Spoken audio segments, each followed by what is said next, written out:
जय अंबे मित्रों, कोयडो 13.4 અને 13.5 આ યુપીએસસી નામકરણ છે હોમવર્કમાં કરવાના। હવે એના પછી આલ્કેન સંયોજનોની બનાવટ શરૂ કરીએ આપણે। હવે રિએક્શન પાર્ટ શરૂ થાય છે। એવો પ્રશ્ન પૂછે, આલ્કેન સંયોજનોની બનાવટ સમજાવો। તો પહેલા આલ્કેન સંયોજનોની બનાવટ આલ્કીન અથવા આલ્કાઇનમાંથી, तो आल्किन को एक लई लो, CH2 double bond CH bond CH3 बोलो, आनु नाम प्रोपीन थाय।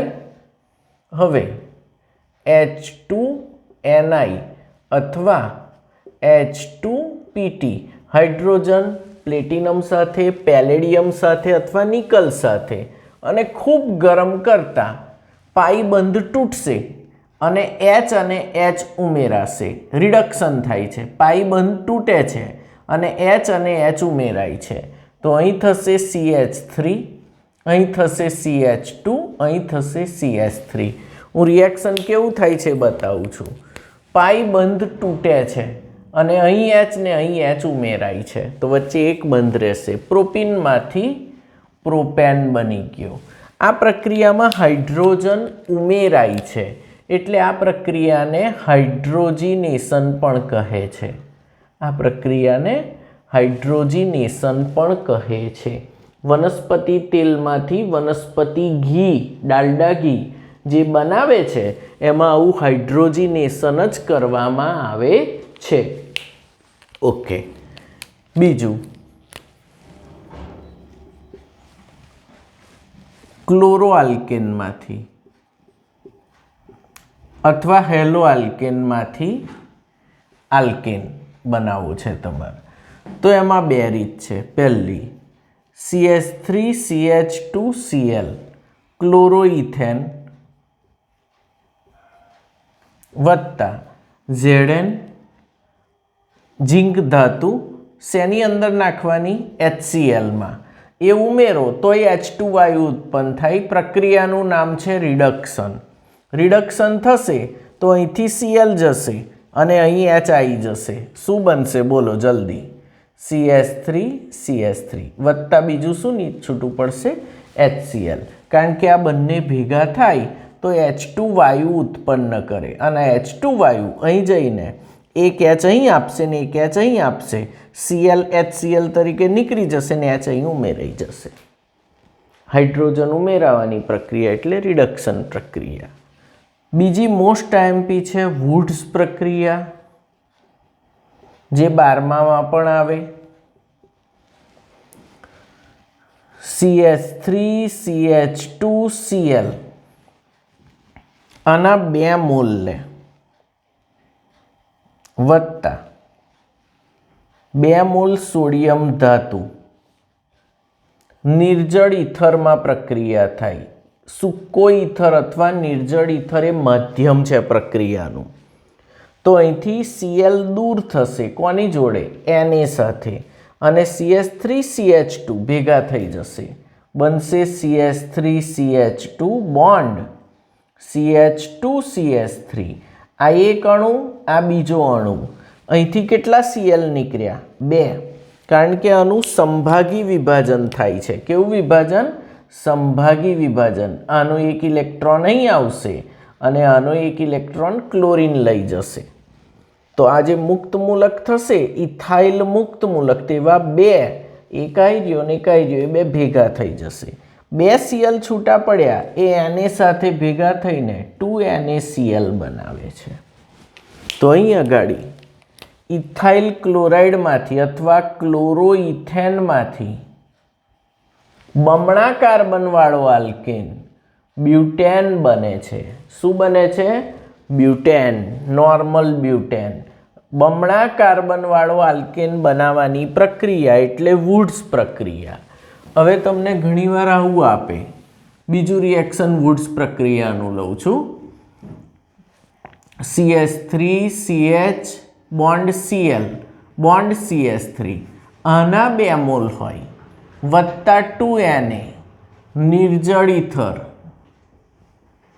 डेल्टा सहज ज आपो તો અહીં શું થશે મને એમ કહો, કઈ જગ્યાએ બંધ તૂટશે?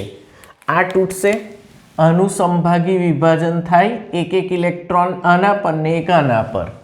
ચલો, તો અહીં આવશે પહેલો CS3, બીજો C, ત્રીજો CS3. આ એક મુક્ત મૂલક થઈ ગયો. બીજો મુક્ત મૂલક આવો ને આવો જ CS3 CS3. આ બે મુક્ત મૂલક આવા થયા, ચોખ્ખા દેખાય છે. આ બે મુક્ત મૂલક જોડાઈ જશે, આ બે મુક્ત મૂલક જોડાઈ જશે, મીન્સ આ થશે 1 2 3 4 2 3 ડાયમિથાઇલ બ્યુટેન. બમણા કાર્બન વાળો આલ્કેન મળે છે અને બે Na જોડે બે Cl જોડાઈ જશે +2 NaCl. તો આ બીજું છે ક્લોરો આલ્કેનમાંથી આલ્કેન. ત્રીજી પ્રક્રિયા, મુખ્ય પ્રક્રિયા ત્રીજી. ઓકે, ચાલો. વુડ્સનું આ બીજું ઉદાહરણ હતું, વુડ્સનું બીજું ઉદાહરણ હતું. ત્રીજી, ડીકાર્બોક્સિલેશન.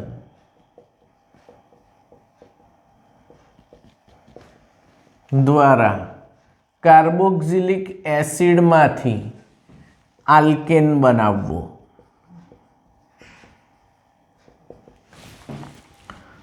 ડીકાર્બોક્સિલેશન દ્વારા કાર્બોક્સિલિક એસિડમાંથી આલ્કેન બનાવવો. તો હવે આ હું કાઢી નાખું છું, યાદ રહેશે ને?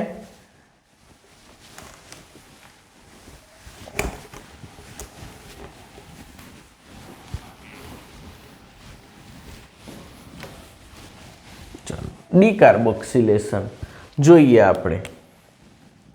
પહેલું CS3 CH2 COOH. અહીં આગળ આનું નામ છે પ્રોપેનોઇક એસિડ. નામકરણ બરાબર આવડવું જોઈએ. આ 1 2 ને 3 પ્રોપેન વત્તા ઓઇક એસિડ, પ્રોપેનોઇક એસિડ. 3NaOH વત્તા CaO. NaOH વત્તા CaO આ બેના મિશ્રણને સોડા લાઇમ કહે છે. તો સોડા લાઇમ ડેલ્ટા લખ્યું હોય એટલે તમારે સમજી જવાનું કે આ CO2 ખવાઈ જશે. કોણ ખવાઈ જાય? આખોય CO2. અને આ H અહીં આવી જશે. શું બનશે? જલ્દી CH3CH3 ઇથેન બનશે. શું બનશે? ઇથેન. એક કાર્બન ઘટી જાય, CO2 નીકળી જાય આખો, સોડા લાઇમ ડેલ્ટા કરો એટલે. બીજું, તમારો કોયડો છે 13.6. એવું પૂછે છે પ્રોપેનની બનાવટ માટે કયા સોડિયમ ક્ષારની જરૂર પડશે? તો અહીં તમારે બનાવવો છે CH3CH2 CH3. શું બનાવવો છે? પ્રોપેન. વાત સાચી? તો કયો સોડિયમ ક્ષાર? તો અહીં અગાડી લેવાય CH3CH2, હજુ ત્રીજો કાર્બન CH2COO. H ની જગ્યાએ આ COO માઇનસ અને Na+. તો આને કહેવાય 1 2 3 4 સોડિયમ બ્યુટેનોએટ અથવા બ્યુટેનોઇક એસિડ. અહીં આવશે NaOH વત્તા CaO ડેલ્ટા. કઈ પ્રક્રિયા? સોડા લાઇમ ડેલ્ટા. પ્રક્રિયાનું નામ ડીકાર્બોક્સિલેશન. ડી એટલે દૂર કરવું, કાર્બોક્સિલેશન એટલે CO2. CO2 દૂર કરવાની પ્રક્રિયા ડીકાર્બોક્સિલેશન. આવડે? તો કોયડો ઇઝીલી સોલ્વ થઈ ગયો. હજુ આગળ જેઈમાં બહુ પૂછાય છે કોલ્બે વિદ્યુત વિભાજીય ડીકાર્બોક્સિલેશન. આ 2 માર્કમાં પણ પૂછાય. કોલ્બે વિદ્યુત વિભાજીય ડીકાર્બોક્સિલેશન. તો અહીં હું એક સાદું ઉદાહરણ લઉં છું. 2 મોલ CH3COONA COO માઇનસ ને Na પ્લસ, COO માઇનસ ને H પ્લસ, તો ઇથેનોઇક એસિડ હોય તો આ થાય sodium acetate. Sodium acetate. Acetate લખો અથવા તમે ઇથેનોએટ પણ લખી શકો. ઇથેનોઇક એસિડ, એમાં NaOH નાખી દો તો સોડિયમ ઇથેનોએટ બની જાય. NaOH નાખવાનું સિમ્પલી, બીજું કશું કરવાનું નહીં. તો આ છે એસિટિક એસિડ, ઇથેનોઇક એસિડ વત્તા NaOH. ઓકે, સોડિયમ એસિટેટ બન્યો. અહીં આગળ કોલ્બે વિદ્યુત વિભાજીય ડીકાર્બોક્સિલેશન, એમાં 2 મોલ પાણી નાખ્યું તમે, 2 મોલ પાણી. વિદ્યુત વિભાજીય ડીકાર્બોક્સિલેશન, ડીકાર્બોક્સિલેશન એટલે -CO2. પણ કેટલા CO2? એક આ ને બીજો એક, એટલે -2 CO2. 2 અણુ છે ને એટલે 2. હવે CH3 મુક્ત મૂલક થશે તો CH3 મુક્ત મૂલક ને CH3 મુક્ત મૂલક જોડાઈને બનાવશે ઇથેન. ઇથેન વાયુ છે, ગેસ. વત્તા શું બનાવશે બીજું? 2CO2 gas. આ તમને એનોડ પર મળશે. આ તમને એનોડ પર મળશે. આ તમને ખાલી બતાવ્યું છે ડીકાર્બોક્સિલેશન એટલે CO2. આ CO2 જ અહીં છે. ઓકે, એટલે 2 વાર ના લખાય એટલે અહીંથી દૂર કરી દઉં છું. ઓકે, વત્તા H2 ગેસ વત્તા 2NaOH. 2NaOH. NaOH પાછો મળી જશે અહીં આગળ, જે તમે પહેલાં નાખ્યો હતો. પહેલાં કેવી રીતે નાખ્યો હતો? CH3COO માઇનસ અને H પ્લસ ઇથેનોઇક એસિડ હતો. કેટલા મોલ? 2 વત્તા 2NaOH. તો અહીં આગળ Na પ્લસ અને OH માઇનસ, તો આ માઇનસ આ પ્લસને પકડી લે. જોઈ લો, 2 CH3COO minus Na plus sodium acetate અથવા સોડિયમ ઇથેનોઇટ આવી રહ્યો. આ બનાવ્યો, NaOH નાખી દીધો એટલે વાર્તા પતી ગઈ. વત્તા પાણી આવી ગયું. કેટલું? 2 મોલ પાણી. તો આવી રહ્યું 2 મોલ પાણી. તો આ રિએક્શન ઇથેનોઇક એસિડથી જ શરૂ થાય, પણ ચોપડીમાં અહીંથી આપ્યું છે. આગળ આ શેના પર મળશે? કેથોડ પર. તો તમને આવા નવા ઘણા પ્રશ્નો પૂછે છે વિદ્યુત વિભાજીય ડીકાર્બોક્સિલેશનના.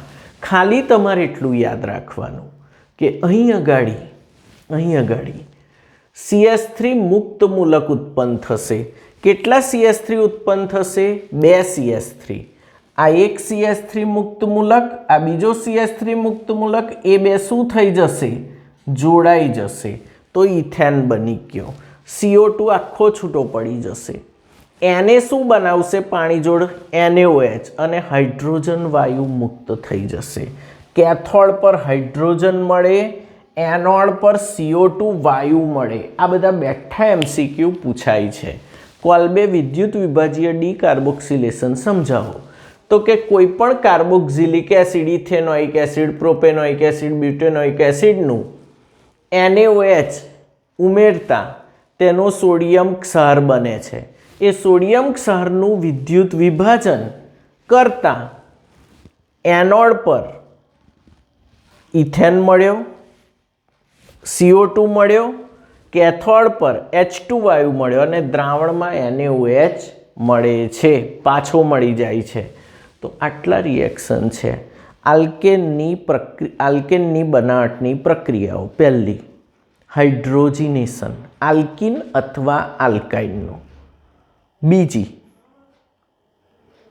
આલ્કાઇલ હેલાઇડની પ્રક્રિયા. Zn વત્તા HCl થી રિડક્શન કરો તો પણ સિમ્પલી બની જાય આલ્કેન. અને બીજું વુડ્સ પ્રક્રિયા. વુડ્સ પ્રક્રિયામાં બમણા કાર્બનવાળો આલ્કેન બને છે. એમાં ઉદ્દીપક છે સોડિયમ ધાતુ વત્તા નિર્જળ ઇથરનું માધ્યમ. ત્રીજું, ડીકાર્બોક્સિલેશન. એકવાર જેઈમાં એવું પૂછ્યું હતું ડીકાર્બોક્સિલેશન પ્રક્રિયામાં NaOH અને CaOના મોલની સંખ્યા કેટલી હોય છે? NaOHના 3 અને CaOનો 1 મોલ નાખે છે, એને સોડા લાઈમ કહેવાય. તો એ CO2 ને ખાઈ જશે, Na2CO3 બનાવી દેશે. શું બનાવી દેશે? Na2CO3. ઓકે. તો સોડિયમ બ્યુટેનોઇટ અથવા બ્યુટેનોઇક એસિડ અહીં કોઈ પણ વાપરી શકો. અહીં આ બ્યુટેનોઇટ હતો પણ આવું આપ્યું હોય CH3 CH2 CH2 COOH NaOH નાખો એટલે આ બની જ જવાનો છે. તો બ્યુટેનોઇક એસિડમાં પણ NaOH નાખો તો પ્રોપેન જ બને છેલ્લે. તો CaO વડે ડીકાર્બોક્સિલેશન થઈને પ્રોપેન જ બનશે. તો આ તમારો કોયડો પત્યો. કોલ્બે વિદ્યુત વિભાજીય ડીકાર્બોક્સિલેશન બહુ જ વાર પૂછાતો પ્રશ્ન. સોડિયમ ઇથેનોએટ અથવા સોડિયમ એસિટેટ વત્તા 2H2O વિદ્યુત વિભાજીય ડીકાર્બોક્સિલેશન gives ઇથેન વત્તા 2CO2 વત્તા H2 વત્તા 2NaOH. આ બિલકુલ કમ્પ્લીટ આવડવું જોઈએ. આ કઈ રીતે બનાવ્યો? તો કે ઇથેનોઇક એસિડના દ્રાવણમાં કે પ્રોપેનોઇક એસિડના દ્રાવણમાં NaOH ઉમેરતા તેનું સોડિયમ ક્ષાર બની જાય છે. ઓકે.